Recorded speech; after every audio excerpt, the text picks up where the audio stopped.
Hello అందరికి.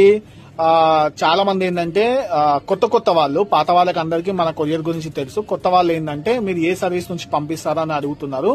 మనం పంపించేది ఒకటి, ఫస్ట్ యూపీఎస్ ఉంది, అది క్లోజ్ చేసాము. యూపీఎస్ వల్ల చాలా మంది ట్రబుల్ అయ్యారని చెప్పేసి వాళ్ళే మెసేజ్ చేసినందుకు నేను ఈ వీడియో చేయాల్సి వస్తుంది. వచ్చేసి ఏంటంటే ఒకటి, నేను 1 month గా ఫెడెక్స్ పంపిస్తున్నా ప్లస్ డిహెచ్ఎల్. మీకు డిహెచ్ఎల్ ఏంటంటే ప్రైస్ ఎక్కువ ఉంటుంది అని చెప్పేసి ఎమర్జెన్సీ ఉంటే మాత్రమే డిహెచ్ఎల్ తీసుకోండి, లేదంటే ఫెడెక్స్ తీసుకోండి. ఫెడెక్స్ తీసుకుంటే ఏంటంటే మీకు డిహెచ్ఎల్ కి ఫెడెక్స్ కి ఒక 2 to 3 days డిఫరెన్స్ ఉంటుంది. మీకు ఒక్కొక్కసారి ఇది కూడా తొందరగా రావచ్చు, ఒక్కొక్కసారి 3 days లో డెలివరీ కావచ్చు, ఒకసారి 6 days పడుతుంది, ఒకసారి 8 days పడుతుంది. మాక్సిమం 8 days పడుతుంది. ఆ 8 days లో మీకు పార్సల్ ఫెడెక్స్ వస్తుంది. లేదు మాకు అర్జెంట్ ఉంది అంటే మాత్రం డిహెచ్ఎల్ కి వెళ్ళిపోతే మీకు 4 to 5 days లో డిహెచ్ఎల్ డెలివరీ మీ డోర్ స్టెప్ కి డెలివరీ అవుతుంది. Thank you. మీకు ఇంటర్నేషనల్ కొరియర్ సర్వీస్ కావాలంటే నా నంబర్ కి మెసేజ్ చేయండి.